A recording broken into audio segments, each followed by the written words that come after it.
সেইকাৰণে তেওঁৰ এটা শক্তিশালী গাই আছিল তেওঁৰ আশ্ৰমত, সুৰভি গাই। গতিকে মাতৃ সুৰভিক গৈ ক'লে যে হে আই, তোমাক তোমাৰ সাধনাৰ বলেৰে প্ৰাপ্ত হৈছিল, সুৰভিক যি বিচাৰে তাকে দিয়ে, কিন্তু আজিলৈকে মই তোমাৰ পৰা একো বিচৰা নাই, কিন্তু আজি মোৰ বিপদ, ৰজা বিশ্বমিত্ৰ আহি পাইছে। গতিকে এটা ৰাতি তেওঁ থাকিব। গতিকে এটা ৰাতিৰ কাৰণে মহাৰাজ বিশ্বমিত্ৰক যিমানখিনি প্ৰয়োজন সকলোখিনি তুমি ব্যৱস্থা কৰা।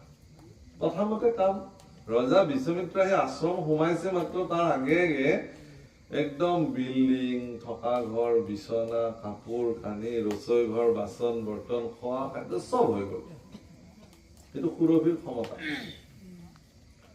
গতিকে বিশ্বমিত্ৰক আদৰি লৈ আহিলে বশিষ্ঠই, আনি কিনে তেওঁ ক'লে আপোনাৰ এইটো, আপোনাৰ কাৰণে এইটো কোঠালি, মন্ত্ৰীৰ কাৰণে এইটো, সেনাপতিৰ কাৰণে এইটো, সৈন্য সামন্তৰ কাৰণে এইটো, ঘোঁৰা ৰাখিবলৈ এয়া, খাদ্য